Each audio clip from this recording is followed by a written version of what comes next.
मेरा नाम है शिवम बिष्ट और मैं आपको यहाँ इंडियन पॉलिटी पढ़ाऊँगा।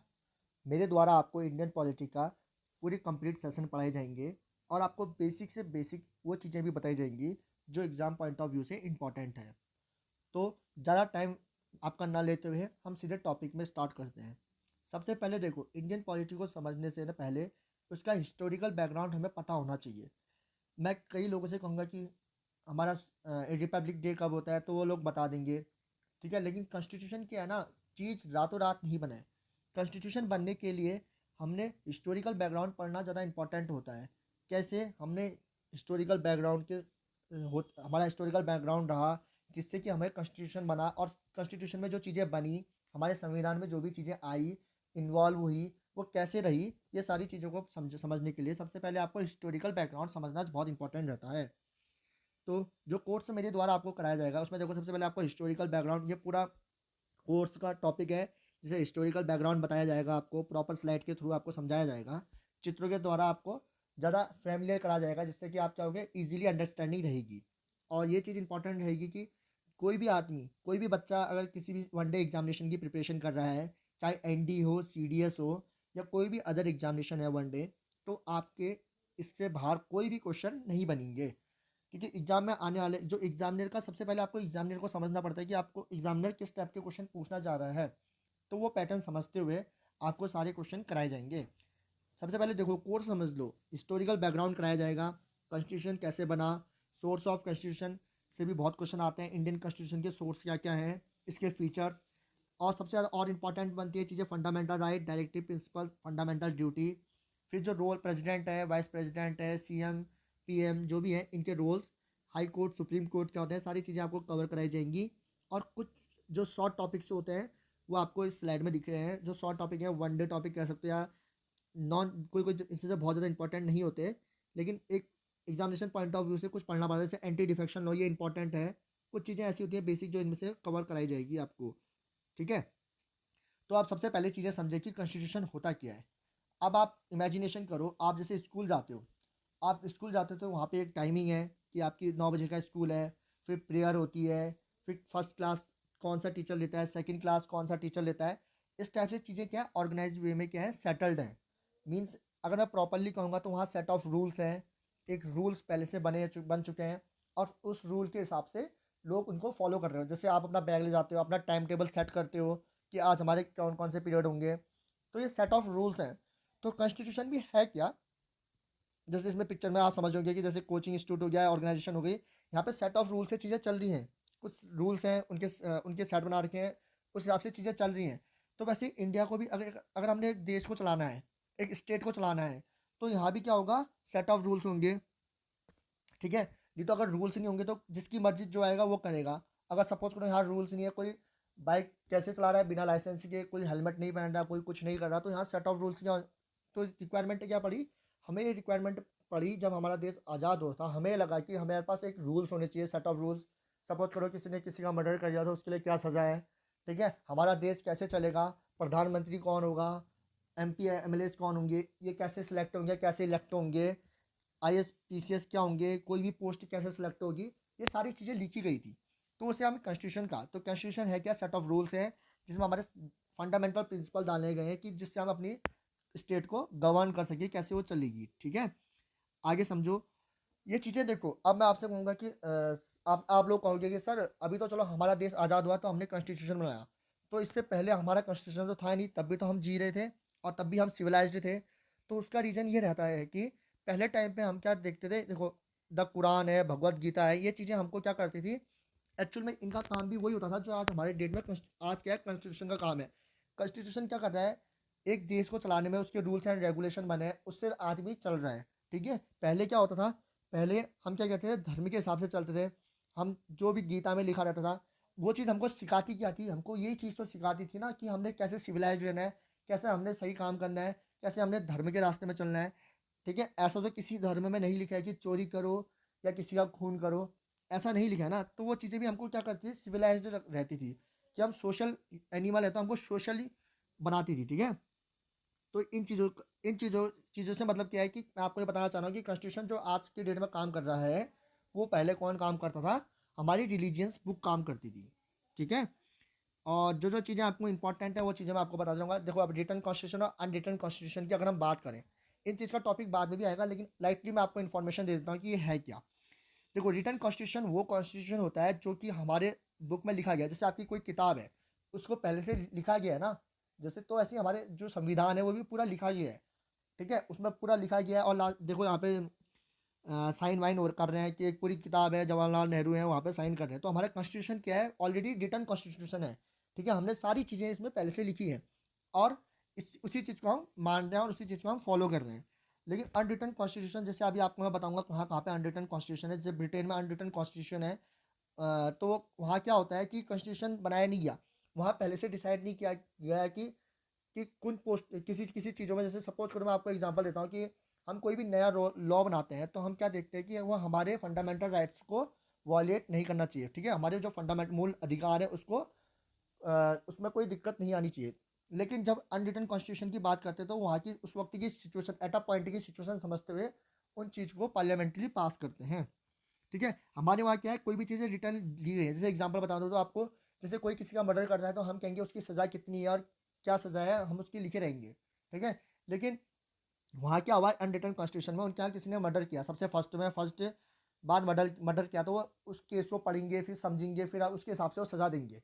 ठीक है, और वही सज़ा फिर वो अगले बार कोई और मर्डर करता है तो उसको भी वैसी सज़ा देंगे, कोई किसी को मारता है तो उसको भी वैसी सज़ा देंगे, क्योंकि उनने एक चीज़ पहले नोट कर दी गई है।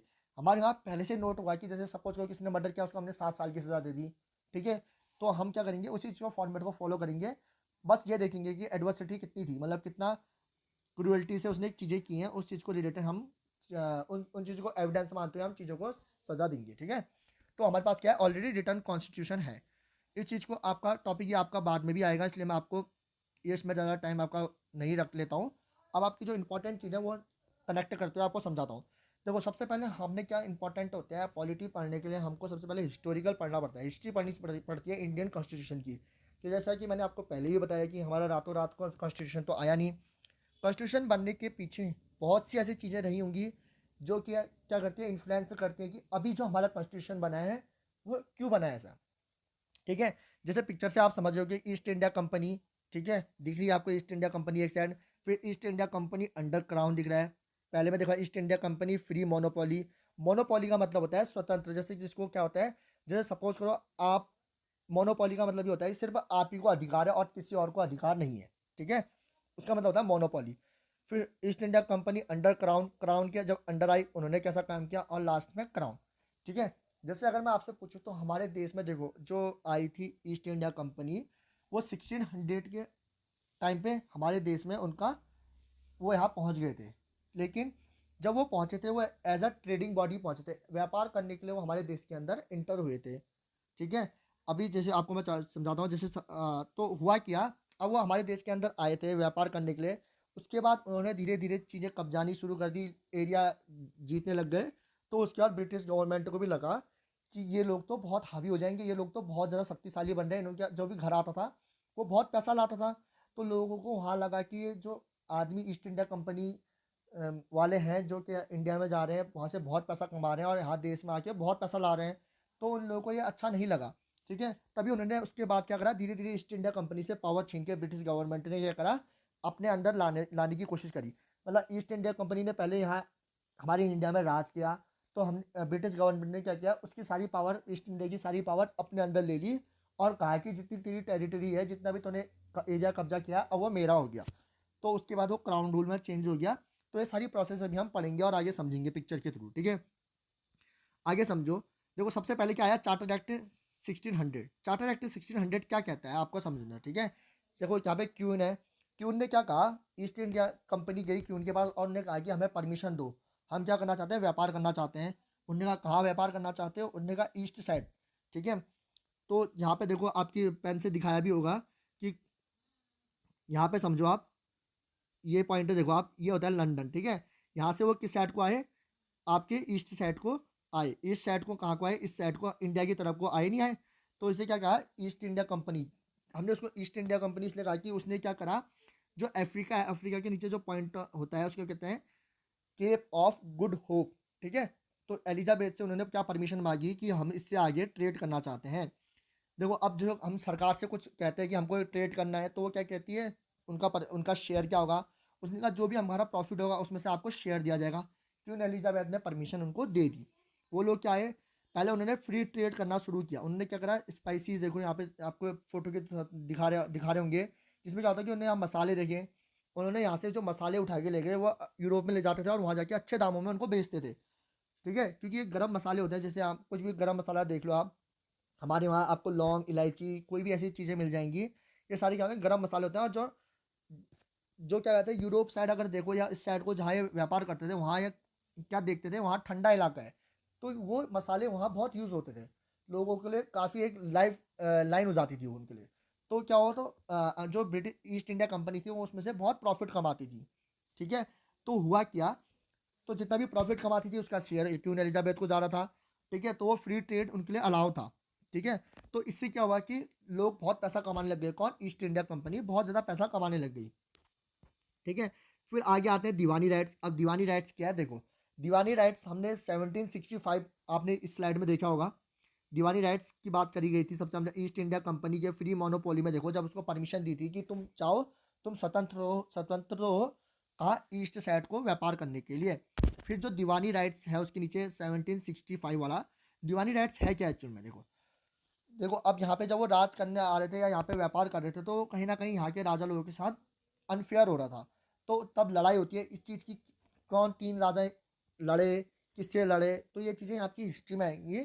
आप बस अभी इतना समझो कि बैटल ऑफ जो बक्सर है ना, वही एक निर्णयात्मक लड़ाई है जहाँ पे क्या होता है, ईस्ट इंडिया कंपनी इंडिया वालों से रूल छीन के अपने पास ले लेती है। ठीक है, ये क्या होता, बैटल ऑफ बक्सर 1764 में हुआ था। इसमें वहाँ के नवाब जितने लोग थे ये आए लड़ने ब्रिटिश से, लेकिन ब्रिटिश ने उनको हरा दिया। ठीक है, अब वो कैसे हराया क्या हराया, पूरी हिस्ट्री पढ़ने के लिए आपको हिस्ट्री में पढ़ाऊंगा। अभी जो पॉलिटिकल सेशन के हिसाब से आप इतना समझिए कि बैटल ऑफ बक्सर जब 1764 उनको हराया, उसके बाद एक ट्रीटी करी गई। ट्रीटी क्या करी गई, एक हम संधि करी, संधि में हमने कहा कि दीवानी राइट्स की बात करी गई जो 1765 है। ठीक है, उसके हिसाब से क्या कहा गया कि बिहार बंगाल और उड़ीसा का सारा रेवेन्यू कलेक्शन हम करेंगे। जितना भी यहाँ का रेवेन्यू कलेक्शन है, जैसे आप एग्जांपल ले लो कि जैसे जितना भी पैसा आएगा, रेवेन्यू जितना भी कलेक्शन होगा वो हम करेंगे। अब देखो राजा किस बात का रह गया जब वहाँ कलेक्शन ही नहीं कर सकता वो पैसे का। ठीक है, तो कहीं ना कहीं उनने क्या किया, सारी पावर ले ली। अब यहाँ पे इन्होंने ये नहीं किया, देखो इन्होंने कभी भी किसी राजा की पोस्ट में अपने आदमी को नहीं बैठाया। इसका रीज़न ये रहता था कि वहाँ की जो पब्लिक है उनका राजा से भरोसा हट जाता कि ये तो कोई अंग्रेज हम पे राज कर रहा है। फिर वो वहाँ की रिवॉल्ट करना शुरू कर देते। तो ये लोग दिमाग से खेलते थे, इन्होंने क्या करा, राजा को चेंज करके दूसरा राजा बैठा दिया जो कि किसके अंदर काम करेगा, हमारे अंदर काम करेगा। तो उससे कहा कि उसमें ट्रीटी करा दी, साइन करा दी कि तेरा रेवेन्यू का जितना भी कलेक्शन होगा वो हम रखेंगे और जितनी भी सिविल केस हैं वो तू संभालेगा। तो इससे लोगों को लगता था कि उनका राजा कोई उनका ही इंसान है, लेकिन कहीं ना कहीं पीछे क्या होता था, इनकी अब देखो जिसका रेवेन्यू है, जिसके पास पैसा है, वही तो राजा हुआ ना। तो इन्होंने ये पूरा एरिया जो आपको दिखा रहा है बिहार बंगाल और उड़ीसा, इसको पूरा अपने अंदर ले लिया। तो क्योंकि इनको दीवानी राइट्स मिल गए थे, दीवानी राइट्स के हिसाब से क्या होगा कि सारा रेवेन्यू इनके पास जाएगा, जो भी यहाँ ट्रेड करेगा, जो भी व्यापार करेगा, जितना भी कलेक्शन होगा पैसे का, वो सारा किसका होगा, हमारा होगा। ठीक है, अब तो इससे मतलब क्या हुआ कि इस रीजन में बिहार बंगाल और उड़ीसा का इतना बड़ा रीजन इनके हाथ में आ गया। तो आपका ईस्ट इंडिया कंपनी की अभी जो हमने बात करी, फ्री मोनोपोली जो थी चार्टर एक्ट 1600 की, जिसमें क्वीन एलिजाबेथ से उन्होंने परमिशन ली।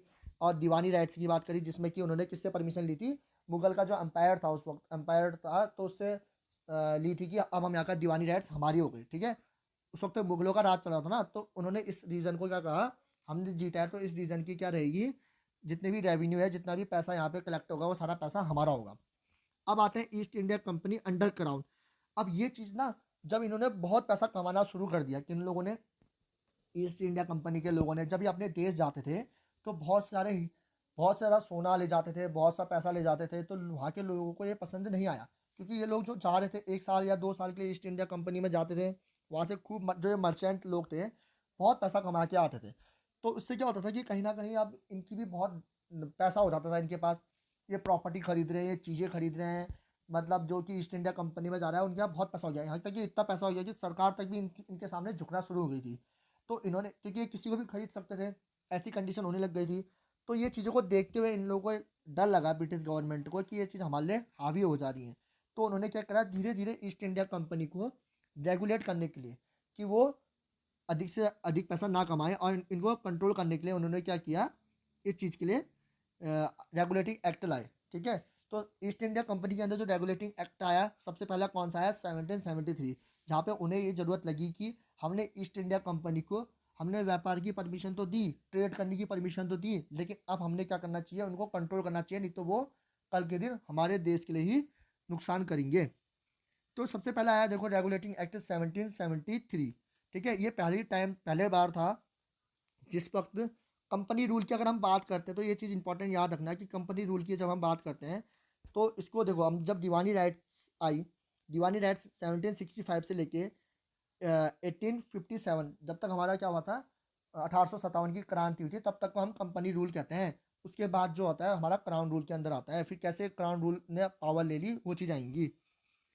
तो रेगुलेटिंग करने के लिए 1773 में सबसे पहले क्या किया गया था, ईस्ट इंडिया मतलब सॉरी ब्रिटिश गवर्नमेंट की तरफ से पहला स्टेप ये उठाया गया था कि कैसे हम इन चीज़ को कंट्रोल करें।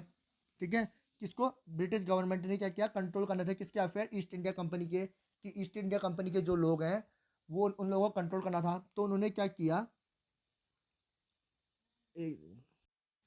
तो देखो यहाँ पे क्या हुआ था, जो पहली बार आया था रेगुलेटिंग एक्ट 1773, उसमें जो इंपॉर्टेंट पॉइंट है वो मैं आपको समझाऊंगा। ठीक है, तो ये पहली बार क्या करा था, ब्रिटिश गवर्नमेंट ने रेगुलेट करने की कोशिश करी थी, किसको, कंपनी को क्या करने की कोशिश की थी कि इनके ऊपर भी रूल्स एंड रेगुलेशन बनाओ, कि जिससे कि ये बहुत ज़्यादा पैसा ना कमाए और बहुत से चीज़ों का ये वायलेशन ना करे।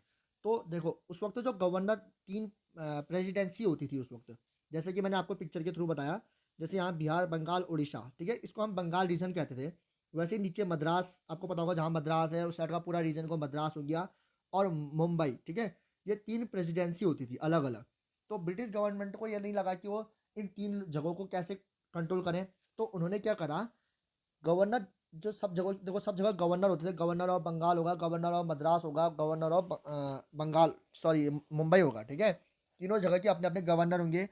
तो रेगुलेटिंग एक्ट के थ्रू क्या करा था, 1773 में ब्रिटिश गवर्नमेंट ने यह कहा, जो गवर्नर जनरल ऑफ बंगाल है, ठीक है, जो गवर्नर जनरल ऑफ बंगाल है, सॉरी गवर्नर ऑफ बंगाल है, उसको हमने क्या बना दिया, गवर्नर जनरल ऑफ बंगाल।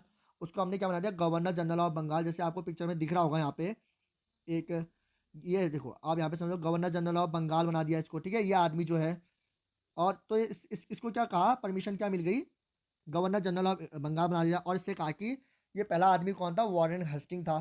ठीक है, ऐसा आदमी कौन था जो गवर्नर, पहले गवर्नर ऑफ बंगाल था, तो उसको हमने क्या कर दिया, उसकी सिर्फ नाम चेंज कर दिया। हमने कह दिया तू गवर्नर जनरल ऑफ बंगाल है, अब वो है वॉरेन हेस्टिंग, और उसके अंदर जो मद्रास और मुंबई था, वो क्या आ जाएंगी, तेरे अंदर काम करेंगी। मतलब उन तीन लोगों को ना संभालते हुए उसने क्या कहा, बंगाल को ही हम संभालेंगे, और बंगाल से बाकी जो नीचे के दो हैं वो तेरे अंदर काम करेंगी। ठीक है, और उस आदमी को असिस्ट करने के लिए 4 मेंबर दे दिए एग्जीक्यूटिव काउंसिल में। मतलब जैसे अभी तक वो क्या कर रहा था, सिंगल कुछ भी रूल्स बना रहा था, कुछ भी काम कर रहा था, अब क्या कर दिया, 4 आदमी दे दिए, 4 एग्जीक्यूटिव बॉडी उसको दे दी, 4 आदमी दे दिए, जिससे क्या करेंगे, उसकी मदद करेंगे, या तो उसको असिस्ट करेंगे, और कहीं ना कहीं वो आदमी किसके होंगे, ब्रिटिश गवर्नमेंट के होंगे, जो कि उसको काम कर रहे होंगे। ठीक है, दूसरी चीज़ यहाँ पे इंट्रोड्यूस क्या करी, देखो उस वक्त हो क्या रहा था, जब ये फ्री ट्रेड कर रहे थे ना, देखो इनको ये कहा गया था कि तुम फ्री ट्रेड करोगे, जितना प्रॉफिट तुम कमाओगे उस प्रॉफिट में से क्यों इनको पैसा जाएगा। लेकिन अब इन्होंने क्या किया, जब इनको फ्री ट्रेड मिल रखा था, तो ये क्या करते थे, जैसे सपोज करो ये मुंबई आए, मुंबई के बाद इन्होंने जाना है आप कहाँ, मुंबई आए, मुंबई के बाद इन्होंने जाना है कहाँ, बंगाल। तो मुंबई के लोग कहते थे, भाई साहब हमारा भी सामान ले जा दो, हमारे भी कुछ उनके शिप में कहते थे हमारा भी सामान ले जा दो। वो कहते थे ठीक है, लेकिन पैसा लगेगा। वो पैसा लेते थे उनसे, और उनका सामान आपका बंगाल पहुंचा देते थे। ऐसे ही बंगाल से आते समय करते थे।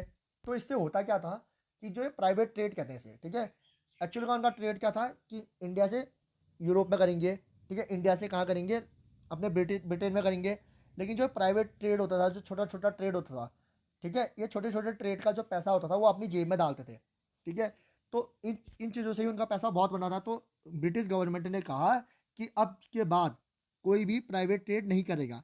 उसने क्या कर दिया, प्रोहिबिटेड कर दिया सर्वेंट को कंपनी के, कि वो प्राइवेट ट्रेड ना, नहीं प्राइवेट ट्रेड करेंगे, ना ही किसी से ब्राइब लेंगे, ठीक है, ना ही किसी से घूस लेंगे किसी का सामान पहुंचाने के लिए। दूसरी चीज़, क्योंकि पहली चीज़ मैंने आपको बता दी, जो गवर्नर गवर्नर ऑफ बंगाल था उसे हमने गवर्नर जनरल ऑफ बंगाल बना दिया, और कहा कि तेरे को हम 4 आदमी देते हैं जो तेरे को असिस्ट करेंगे उसकी एग्जीक्यूटिव काउंसिल में।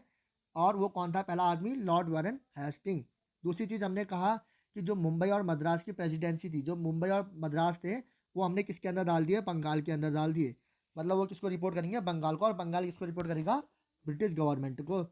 तीसरी चीज़ हमने कहा कि प्राइवेट में ट्रेड में कोई भी वो इन्वॉल्वमेंट नहीं रखेंगे और ना ही घूस लेंगे। चौथी चीज़ हमने क्या कहा? ब्रिटिश गवर्नमेंट ने ये कहा कि इंपॉर्टेंट है, याद रखना, जो सुप्रीम कोर्ट बनाया देखो वो बनाया 1774 में।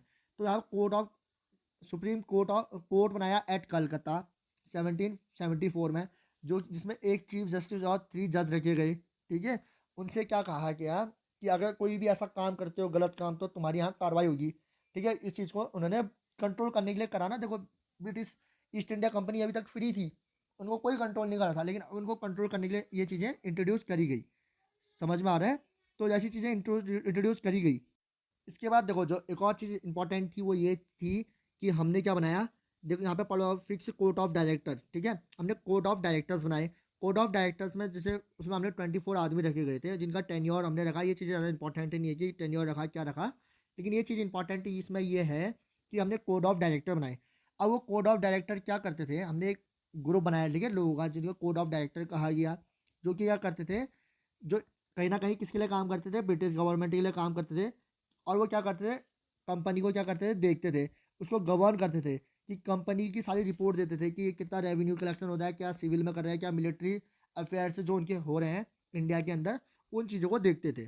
तो वो करना क्या चाहते थे कि ब्रिटिश गवर्नमेंट क्या करना चाहती थी कि उनको रेगुलेट करना चाहती थी ना, तभी ये सारी चीज़ें उन्होंने इन्वॉल्व करी। उसके बाद देखो नेक्स्ट आपका आता है पिट्स इंडिया एक्ट 1784। अब पिट्स इंडिया एक्ट 1874 देखो, सबसे इससे पहले आया था जो रेगुलेटिंग एक्ट आया था वो 1773 में आया था। तो हर 10 साल में लाना चाह रहे थे दूसरा लॉ, लेकिन हुआ क्या, यहाँ पे आपको 1 साल एक्स्ट्रा लग गया, लेकिन लाना वो चाह रहे थे 83 में, लेकिन 84 लग गया था। ठीक है, तो यहाँ पे क्या करा था, जितनी भी यहाँ कमी थी ना, जितनी भी फर्स्ट वाले में रेगुलेटिंग एक्ट 1773 में कमी थी, वो चीज़ों को यहाँ इन्होंने रिजॉल्व करने की कोशिश करी। जैसे कि देखो, जो हमने यहाँ पे आप समझना है इसमें। तो देखो यहाँ पे क्या हुआ था, पिट्स इंडिया एक्ट जो इंट्रोड्यूस हुआ था, सबसे पहले ये चीज़ याद रखना, ये इसको हम कहते हैं एक्ट ऑफ सेटलमेंट। इसमें क्या होता, जो भी हम रेगुलेटिंग एक्ट में कमियां हमको दिखी, उनको रेटिफाई करने के लिए, उनको हटाने के लिए हमने क्या करा, पिट्स इंडिया एक्ट 1784 लाए। तो अभी हमने जो बात करी थी, हमने करी थी कोड ऑफ डायरेक्टर की बात। कोड ऑफ डायरेक्टर्स इंट्रोड्यूस कर दिए थे, लेकिन क्या हुआ, अब यहाँ पे इन्होंने पहली बार क्या किया, 2 चीज़ों को सेपरेशन किया। सेपरेशन किस किस के बीच में किया? कॉमर्शियल और पॉलिटिकल फंक्शन। आज तक जो ईस्ट इंडिया कंपनी रहती थी, उसके पास सारी पावर थी, चाहे वो व्यापार करे या पॉलिटिकल वहाँ फंक्शन देखे। जैसे किसी राजा को कैसे डील करना है, ट्रीटी क्या करनी है, कितना पैसा किससे उठाना है, ये सारी चीज़ें किसके हाथ में रहती थी? ईस्ट इंडिया कंपनी के अंदर रहती थी। जैसे सपोज करो अपने अगल बगल वाले देश के जहाँ पे इनका एरिया है, उसके बगल वाले राजा को कैसे करना है, उसके यहाँ कैसे ट्रीटी करनी है, कितना पैसा उससे मिलेगा, ये सारी संधि अंधि करने का पीछे कौन रहता था? ईस्ट इंडिया कंपनी रहती थी। इससे भी उन्होंने बहुत ज़्यादा पैसा कमाया। तो इस चीज़ को रोकने के लिए इन्होंने क्या किया, बोर्ड ऑफ कंट्रोल और बोर्ड ऑफ कंट्रोल इंट्रोड्यूस किया, जिसमें क्या कहा गया कि ईस्ट इंडिया का कंपनी का काम सिर्फ क्या होगा, हमने सेपरेट कर दिया ना। अब यहाँ पे हमने इंट्रोड्यूस ऑफ डबल गवर्नमेंट कहते हैं इसको। ठीक है, जिसमें हमने क्या करा, 2 सेपरेशन किया, कॉमर्शियल और पॉलिटिकल फंक्शन को हमने क्या करा, सेपरेट किया। हमने कहा जो कोड ऑफ डायरेक्टर है, ठीक है, जो कोड ऑफ डायरेक्टर वो क्या देखेंगे, सिर्फ only commercial and administrative activity of the company. Company की सिर्फ और सिर्फ कॉमर्शियल और एडमिनिस्ट्रेटिव एक्टिविटी की व्यापार वाला चीज़ें, और क्या देखी जाएंगी, दूसरी चीज़ आपकी एडमिनिस्ट्रेशन, वहाँ कैसे प्रशासन काम कर रहा है वो चीज़ें देखेगा कोड ऑफ डायरेक्टर। और उसके ऊपर हमने रख दिया बोर्ड ऑफ कंट्रोल बना दिया। अब बोर्ड ऑफ कंट्रोल में देखो, ये ज़्यादा इंपॉर्टेंट नहीं है कि कौन क्या था करके, लेकिन ये ज़्यादा इंपॉर्टेंट है कि वो क्या करता था, to guide and supervise court of director. Court of director को गाइड करता था और सुपरवाइज करता था। और इसके अंदर हमने क्या रखा, सबसे ज़्यादा इंपॉर्टेंट चीज़ थी कि पॉलिटिकल जो सारे फंक्शन थे वो किसके अंदर डाल दिए हमने, बोर्ड ऑफ कंट्रोल। याद रखना, बोर्ड ऑफ कंट्रोल के अंदर अंदर पॉलिटिकल फंक्शन रख दिए। मतलब आप किस राजा के साथ कैसा पॉलिटिकल रिलेशन बनाने हैं और किसके अंदर कैसा ट्रीटी करनी है, ये कौन देखेगा, बोर्ड ऑफ कंट्रोल देखेगा।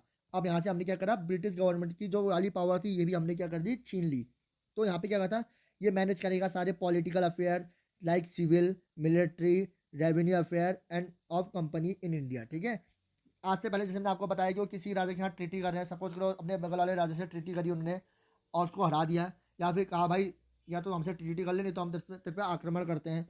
तो ऐसी ट्रीटी करने के बाद वो उनसे जो पैसा लेते थे, वो पैसा किसके पास आता था? ईस्ट इंडिया कंपनी वाले जो लोग हैं यहाँ पे, ठीक है। तो इस चीज़ को अलग करने, सेपरेट करने के लिए इन्होंने क्या कर दिया, बोर्ड ऑफ कंट्रोल इंट्रोड्यूस कर दिया। और बोर्ड ऑफ कंट्रोल से कहा कि अब पॉलिटिकल फंक्शन तू देखेगा, और जो कोड ऑफ डायरेक्टर है वो क्या करेगा, कॉमर्शियल फंक्शन देखेगा।